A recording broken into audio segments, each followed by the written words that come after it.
Sean todos bienvenidos, hermanos y amigos, a este estudio del libro del Génesis que les ofrece la Iglesia Bautista Reformada, Baluarte de la Verdad. Vamos a orar para encomendarnos al Señor y que sea Él dirigiéndonos en esta ocasión. Oremos. Bendito Dios y Padre bueno, gracias te damos. Gracias, Señor, por tu misericordia. Gracias porque tú nos guardas, tú nos cuidas, tú nos proteges. Gracias, Señor, porque tú eres fiel, tú eres justo y verdadero. Gracias, Señor, por tu fidelidad y por la obra de tu Hijo, nuestro Señor y Salvador Jesucristo en la cruz. Gracias, Dios, porque Él es la luz que hemos de seguir y el camino en el cual hemos de andar y la vida que hemos de vivir. Perdona todos nuestros pecados con los cuales a lo largo de esta semana hemos pecado contra ti, haciendo, Padre bueno, lo que a ti no te agrada y siguiendo los deseos de los ojos. Señor, ayúdanos y bendícenos, por favor. Te pido, Padre, que nos dirijas en este estudio del libro del Génesis, para que hablemos todo conforme a tu palabra y para que a través de ella seas tú obrando en nosotros y hablándonos acerca de ti y de tu santa palabra. Gracias, Padre bueno, te damos. A ti nos encomendamos en esta ocasión en el nombre de tu Hijo, nuestro buen Señor Jesucristo. Amén.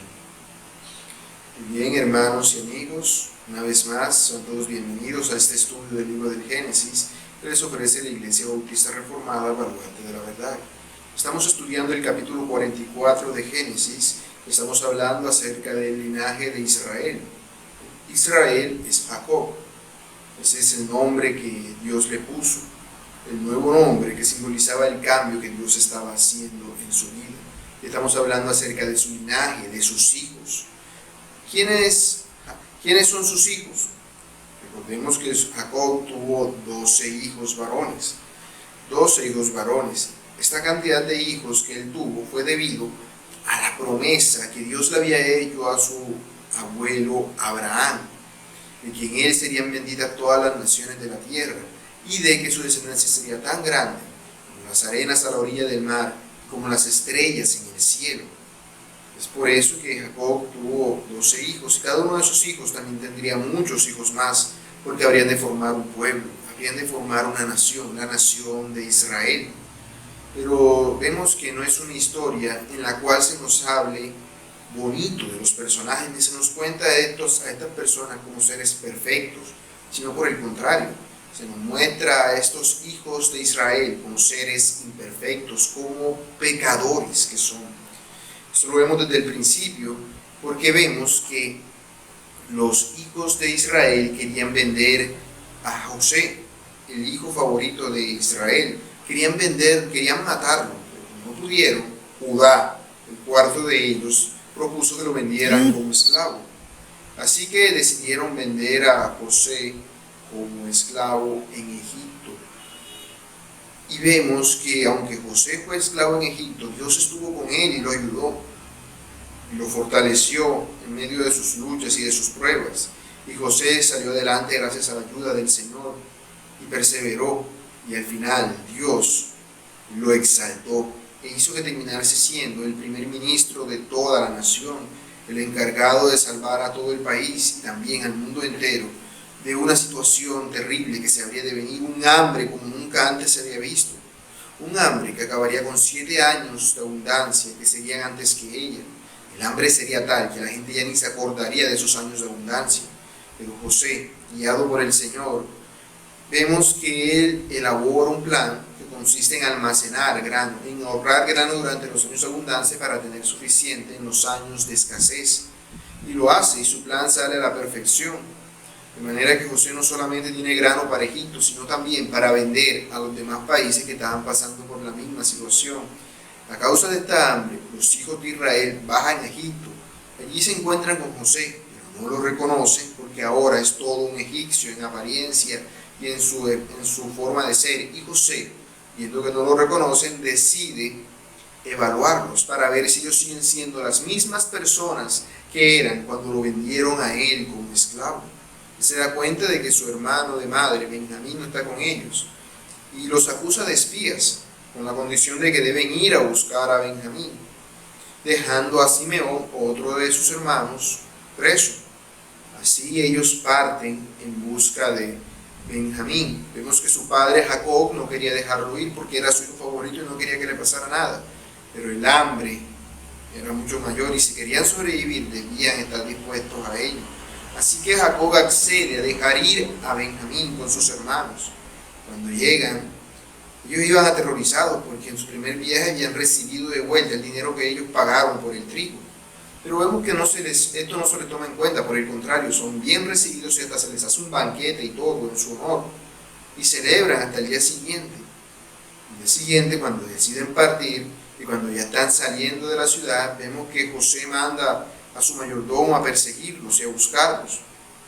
Los manda a buscar y entonces viene y les acusa de haber robado la copa de plata de José, la copa de plata del Señor que los había tratado tan bien. Ellos se declaran inocentes ante todo el asunto, diciendo que ellos no tienen nada que ver y hasta se atreven a jurar de que si alguno lo ha hecho, que muere y los demás sean esclavos, porque están totalmente convencidos de su inocencia. Pero vemos que resulta que Benjamín sí tenía la copa, no porque se la hubiese robado, sino porque José, para probarlos, mandó que pusieran esa copa en el saco de Benjamín para ver cómo reaccionaban ellos. Si fueran las mismas personas que antes, ellos le hubiesen echado las culpas al muchacho y hubiesen procurado escaparse de ellos. Pero no lo hacen. Se presentan delante de José. Y es aquí cuando Judá interviene. Es aquí cuando Judá interviene delante de José para que Benjamín nos quede como esclavo de José. Y es en este contexto que nos coloca el pasaje. Así que vayamos al libro del Génesis, capítulo 44, y vamos a leer los versículos desde el 17 hasta el 34. Génesis 44, versículos del 17 al 34. Dice así la palabra del Señor. Entonces Judá se acercó a él y dijo: Ay, Señor mío, te ruego que permitas que hable tu siervo una palabra en oídos de mi Señor, y no se encienda tu enojo contra tu siervo, pues tú eres como Faraón. Mi Señor preguntó a sus siervos diciendo: ¿tenéis padre o hermano? Y nosotros respondimos a mi Señor: tenemos un padre anciano y un hermano joven, pequeño aún, que le nació en su vejez, y un hermano suyo murió, y él solo quedó de los hijos de su madre, y su padre lo ama. Tú dijiste a tus siervos: traédmelo, y pondré mis ojos sobre él. Y nosotros dijimos a mi Señor: el joven no puede dejar a su padre, porque si lo dejare, su padre morirá. Y dijiste a tus siervos: si vuestro hermano menor no desciende con vosotros, no veréis más mi rostro. Aconteció pues que cuando llegamos a mi padre, tu siervo, le contamos las palabras de mi Señor. Dijo nuestro padre: volved a comprarnos un poco de alimento. Y nosotros respondimos: no podemos ir. Si nuestro hermano va con nosotros, iremos. No podremos ver el rostro del varón si no está con nosotros nuestro hermano el menor. Entonces tu siervo, mi padre, nos dijo: vosotros sabéis que 2 hijos me dio a luz mi mujer, y el uno salió de mi presencia, y pienso de cierto que fue despedazado, y hasta ahora no lo he visto. Y si tomáis también a este de delante de mí, y le acontece algún desastre, haréis descender mis canas con dolor al Seol. Ahora pues, cuando vuelva yo a tu siervo, mi padre, si el joven no va conmigo, como su vida está ligada a la vida de él,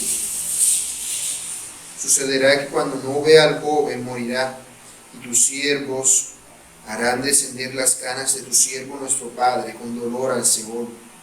Como tu siervo salió por fiador del joven con mi padre, diciendo: si no te lo vuelvo a traer, entonces yo seré culpable ante mi padre para siempre.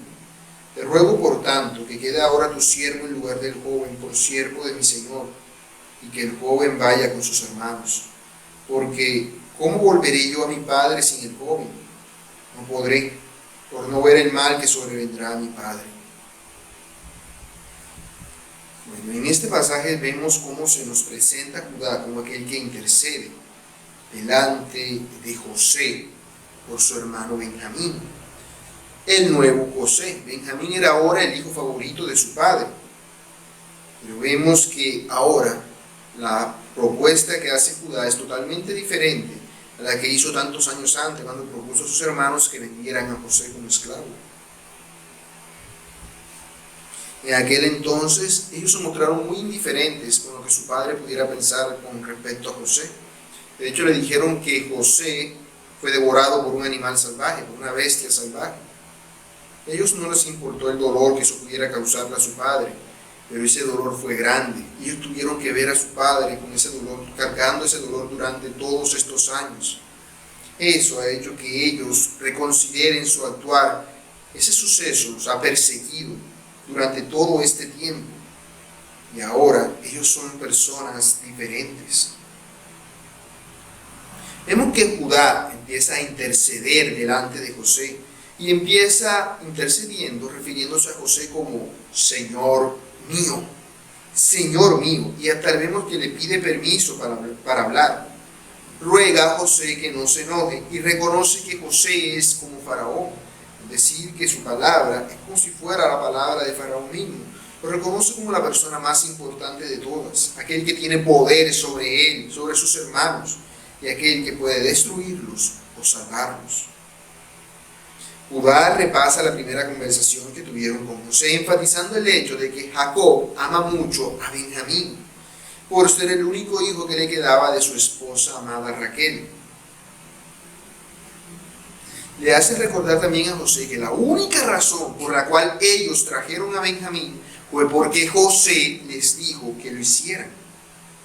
Entonces vemos que él también vuelve a enfatizar la relación que existe entre Benjamín y Jacob, diciendo que sus vidas están ligadas, de manera que básicamente está diciendo que si Benjamín se muere, o Jacob o Israel se muere también.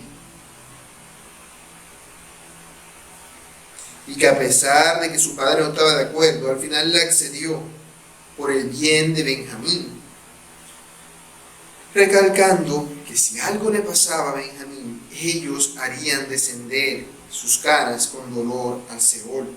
Es decir, le darían tanto dolor que le harían morir. Se moriría del dolor, de la tristeza, de perder al único hijo que le quedaba, de su amada Raquel. En esto vemos cómo Jacob se comporta.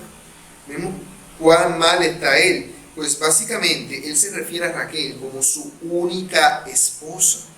Pero recordemos que él también estaba casado con Lea. Pero a él no le interesaban estas mujeres, sino simplemente Raquel. Y vemos que simplemente le interesaban los hijos de Raquel. Y como simplemente le interesaban los hijos de Raquel, sus demás hijos era como si no existieran para él. Era como si no existieran, él los menosprecia. Su único hijo para él eran José y Benjamín.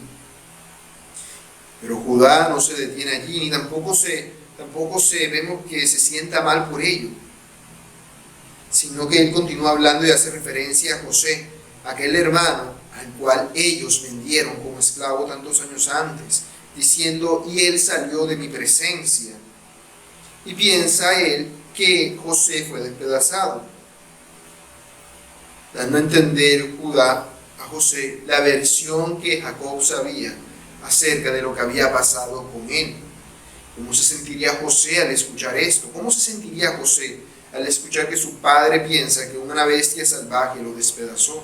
Además, por la forma en la que se dice, básicamente Jacob parece estar diciendo como que yo acepto esto como la realidad, pero que cree que hay algo más, como que cree que Jacob está convencido de que sus hermanos tienen algo que ver con la muerte de José.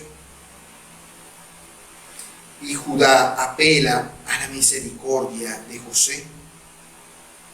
Cuando va llegando al final de su intercesión, Judá apela a la misericordia y a la compasión de José, diciendo, ahora pues, cuando vuelva yo a tu siervo mi padre, si el joven no va conmigo, como su vida está ligada a la vida de él, sucederá que cuando no vea al joven morirá, y tus siervos harán descender la cara de tu siervo nuestro padre con dolor al Seol. Judá ya le ha explicado los motivos de todo el asunto. Ahora le está dando la justificación de por qué no debe quedarse con José, con Benjamín como esclavo, como él estaba proponiendo. Y es esto que él acabó de decir. Y vemos que hay tres cosas que debemos notar en estos versículos.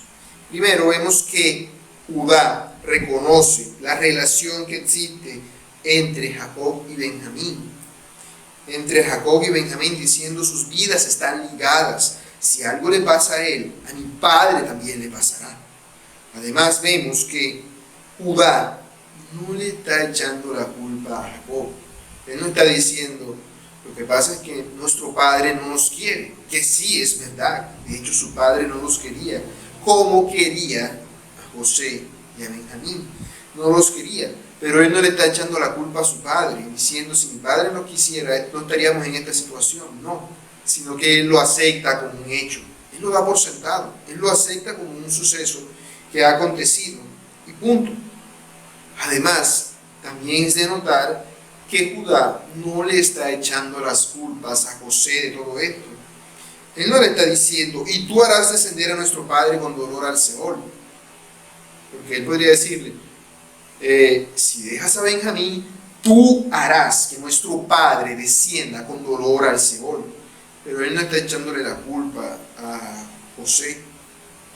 No, él está echándose la culpa a ellos mismos.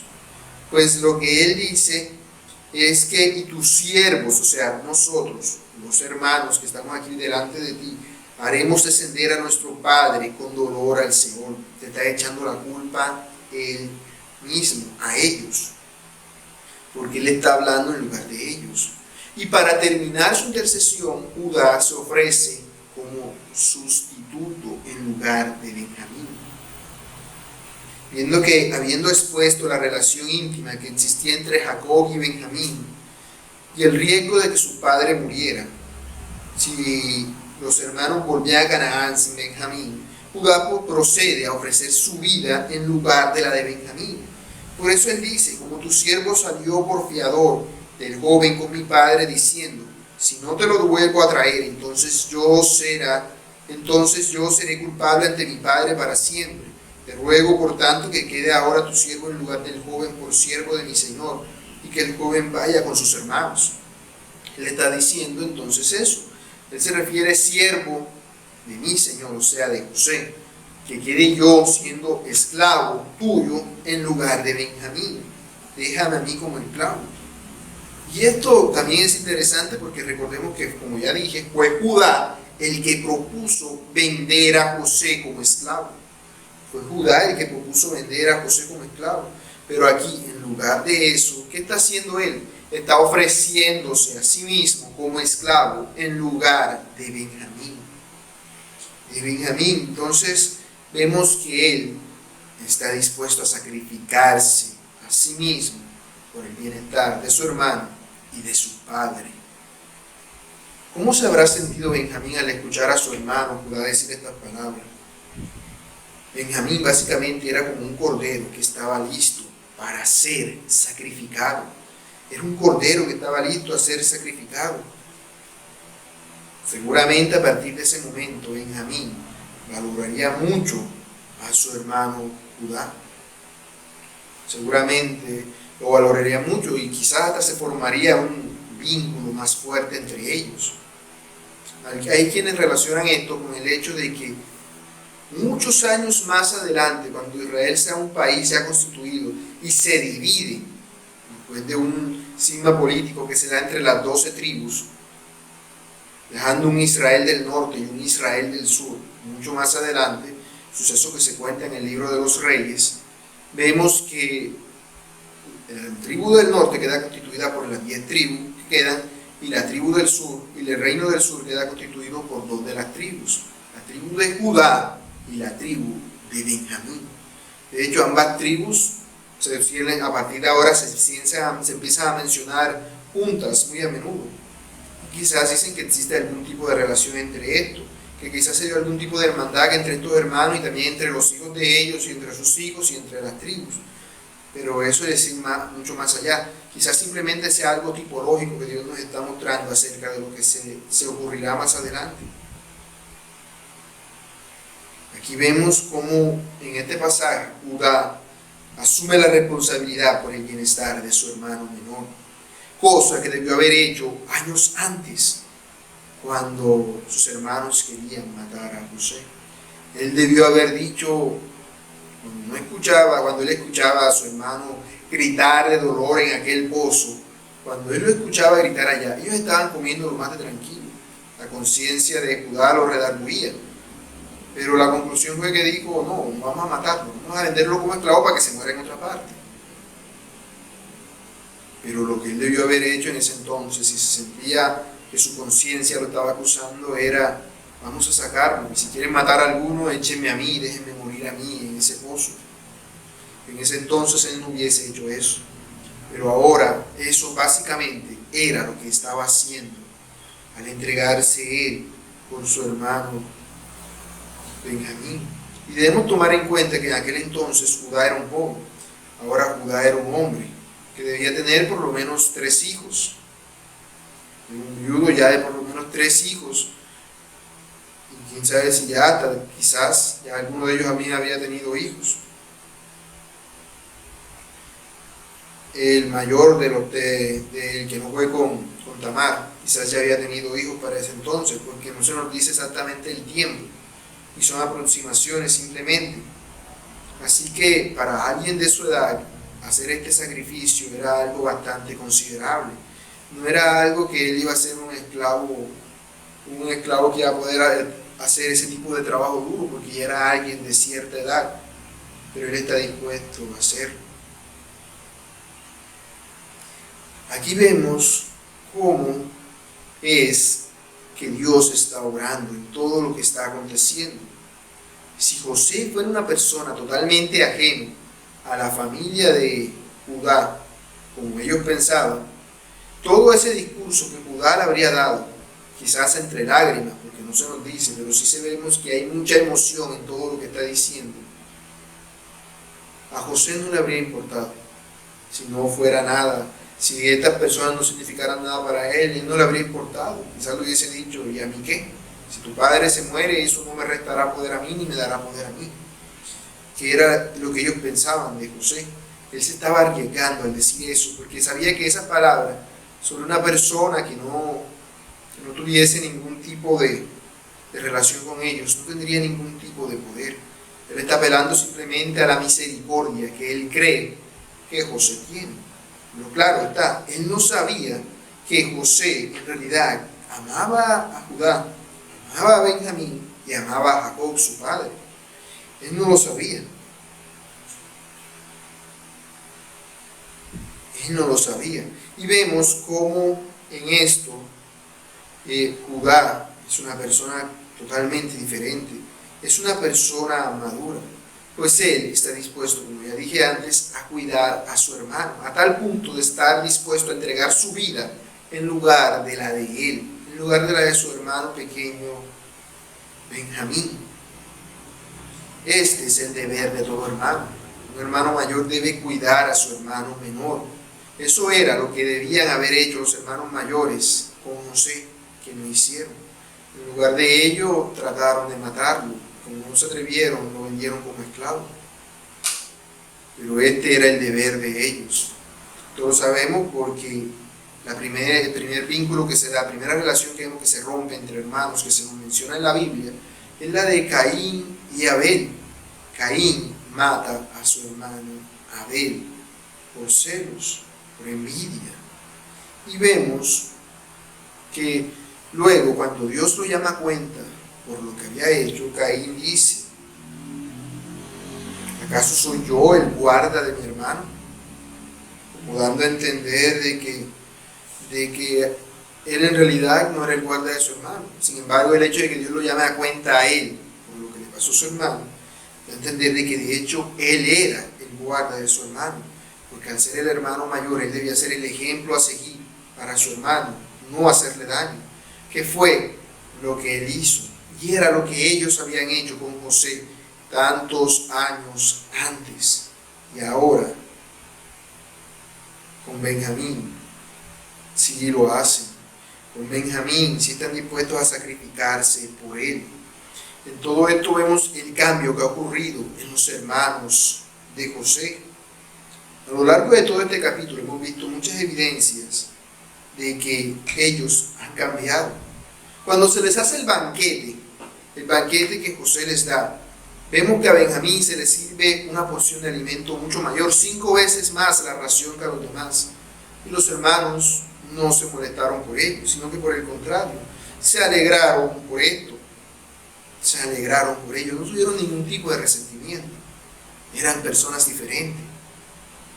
Cuando fueron acusados de que habían robado la copa de José, ellos no dijeron, no, debió robársela fulano o tal, no, sino que entre ellos se mantuvieron juntos, unidos, confiaban en que ninguno de ellos había hecho eso. Ellos confiaban entre ellos. Y cuando fue encontrada y vieron que era Benjamín el que tenía la copa de plata, pues no hicieron, bueno, es él, que nosotros nos dejen ir y que él se quede aquí preso.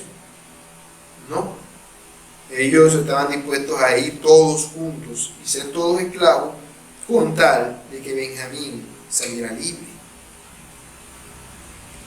Cuando estaban delante de José por el bien de Benjamín, ellos se humillaban delante de él, reconocían al siervo de José como Señor y a José como Señor de ellos, como ya somos tus esclavos, ya somos tus esclavos. Ellos sabían que esto que estaba pasándoles era consecuencia del pecado que ellos habían cometido con su hermano José. Ellos lo sabían, no se reconocían como personas inocentes. Por el contrario, ellos se ofrecieron como esclavos con tal de no dejar a su hermano Benjamín. También mostraron lo mucho que les preocupaba a su padre. Ellos no querían que su padre le pasara algo por causa de este suceso, mucho menos que fuese a morir de dolor y de tristeza a causa de todo ello. Y que Judá estaba dispuesto a hacer un sacrificio con tal de salvar a Benjamín. Con tal de salvar a Benjamín. ¿Qué podemos nosotros aprender de todo esto? Bueno, ¿alguna vez te has preguntado cómo debo orar? Si alguna vez lo has hecho, no hay un pasaje que nosotros veamos que nos demuestre tanto una oración de intercesión como lo hace en este pasaje Judá. Obviamente fuera de la intercesión de Cristo, pero en este pasaje es la intercesión de una persona pecadora. Judá no dice que es inocente. Judá no le echa la culpa a su padre, ni a sus hermanos, ni a nadie. Él sabe que es pecador. Aunque no ha cometido el crimen del que se le acusa, él se reconoce a sí mismo como pecador, no le echa la culpa a nadie, a ninguno más. Él se reconoce y vemos que se refiere a aquel que es superior a él como quien es, como una persona superior, alguien a quien debe tratar con honra, con respeto, con reverencia. No es alguien a quien puede decirle, mire, Chuchito lindo, este pelado no hizo nada. No, se refiere a José como Señor mío, su siervo, nuestro Padre, su siervo. Todos, él se reconocía a sí mismo, a sus hermanos y a su padre como siervos de José, porque sabía que era superior a él y apela a su misericordia. Apela a su misericordia. ¿Por qué apelar a su misericordia? Porque sabe que se encuentra en un estado de miseria, en un estado de miseria total. Saben que no tienen nada. Saben que si están pidiendo que haga misericordia, están apelando a la misericordia de él, no es porque haya algo en ellos que los lleve a José a actuar de esa manera. Si José era lo que ellos pensaban que era una persona ajena a ellos debían saber que eso no lo conmovería, como para que él aceptara la oferta que ellos estaban haciendo. Sin embargo, lo hicieron y se acercaron a él. ¿Cuánto más nosotros no hemos de acercarnos a Dios en oración para interceder por nuestros hermanos, sabiendo que nosotros somos pecadores? Sabiendo que somos pecadores. ¿Cómo podré acercarme yo delante de Dios y ordenarle que haga esto y aquello, diciendo yo declaro que esto es así? Porque somos pecadores. Somos culpables porque hemos transgredido la ley santa y preciosa de Dios. Hemos transgredido la ley santa y preciosa de Dios. Hemos quebrantado sus mandamientos. ¿Cómo podremos decir, ay, es que tú me amas? Si somos pecadores, si hemos hecho lo que a Él no le agrada. No podremos acercarnos a Dios diciéndole, ya vería, Padre mío, amigo. No, porque Él es el Señor. Él es mayor que todos nosotros. Aun si todos nos pusiésemos juntos, no seríamos ni siquiera una mota de polvo para Él. Él es superior a nosotros. Para Él somos algo efímero, algo que hoy es y ya mañana no. Él es para siempre. Nosotros somos de aquí, de ahora. Y cuando esta hora pase, ya no estaremos. Somos inferiores a Dios en todo sentido. Por lo tanto, debemos acercarnos a Dios con temor y reverencia. Debemos acercarnos a Dios dándole honra a Él, reconociéndole a Él como superior a nosotros y a nosotros como pecadores que somos. Así es como debemos orar, hablando, como Judá lo hizo delante de José, hablando cada uno de nosotros delante de Dios, apelando a su misericordia para con nosotros, porque Él no está obligado para con nosotros en darnos cosas, en darnos algo, en darnos bienes, ni siquiera en ayudarnos en algo. A Dios no tiene ningún tipo de obligación para con nosotros, sino que es por su perfecta voluntad, por su gracia soberana, que Él decide hacerlo. Así que apelamos a su misericordia, para que Él tenga misericordia de miserables seres como nosotros, que somos pecadores delante de Él. ¿Cómo habríamos de exigirle algo? Simplemente suplicamos para que si Él quiere, pase, y si Él no quiere, ¿qué habremos de hacer? ¿Qué habremos de hacer nosotros? Nada. En realidad, Dios es el que decide el curso de todos los acontecimientos. Dios es el que tiene el control y el que hace todas las cosas conforme al designio de su voluntad. Es Él el que manda, no nosotros. Somos solamente paja, somos solamente trigo, somos solamente hierba, que allí está, que hoy es y ya mañana no. Pero Dios es superior a nosotros. Y cuando vayamos a orar, debemos orar de esa manera, reconociéndolo a Él como el Ser Supremo, como el superior, y a nosotros como los inferiores. Porque eso es lo que somos delante de Él. En todo esto vemos cómo Judá se ofrece como sacrificio por su hermano, el pecador. Así Cristo se ofrece como sacrificio por nosotros, los pecadores. Nosotros somos los pecadores, nosotros somos los que merecemos el castigo, los que merecemos la ira de Dios sobre nosotros a causa de nuestros pecados. Pero Dios muestra su amor para con nosotros en el hecho de que siendo nosotros pecadores, Cristo murió por nosotros. ¿Qué más muestra de amor queremos que esa? ¿Qué más muestra de amor?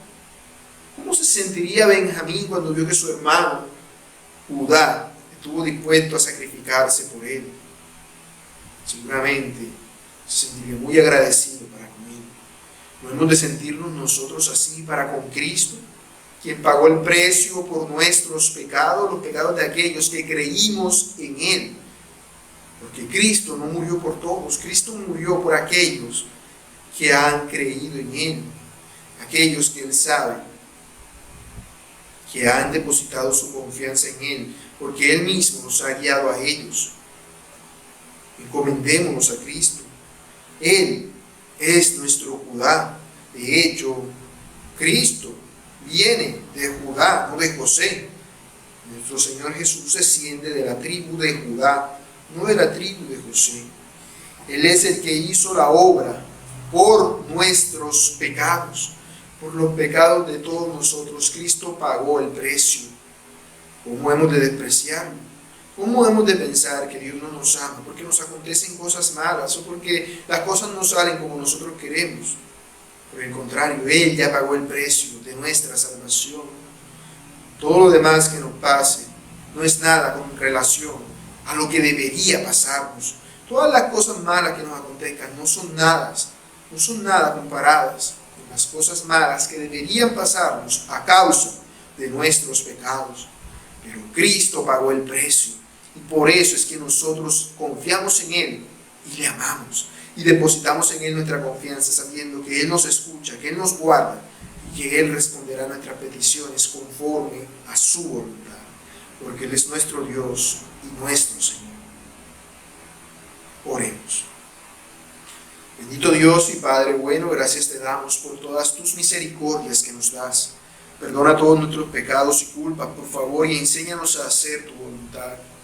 Te pido, Dios, que obres en nosotros, que nos enseñes a valorar la obra de Cristo Jesús, tu Hijo, nuestro Señor. Porque nosotros, Señor, tus siervos, no valemos nada, sino que todo nuestro valor es dado por ti, por la obra de Cristo, tu Hijo, quien pagó el precio por nuestros pecados. Señor, si hay alguien que no te conoce, que nos está viendo en esta ocasión, obra en él, convéncele de pecado, hazle ver la gloriosa obra de nuestro buen Señor y Salvador Jesucristo, que coloque su mirada en él y que crea en él como su único Señor y Salvador. Gracias, Padre, porque sabemos que tú has hecho una obra inmensa, inconmensurable por nosotros, al enviar a tu Hijo a morir en la cruz por nuestros pecados. Gracias, Señor. A ti te alabamos y te exaltamos. A ti nos encomendamos. En el nombre de tu Hijo, nuestro Señor Jesucristo. Amén. Y bien, hermanos y amigos que nos están viendo, eso ha sido todo por esta ocasión. Nos vemos la próxima. Que el Señor les bendiga.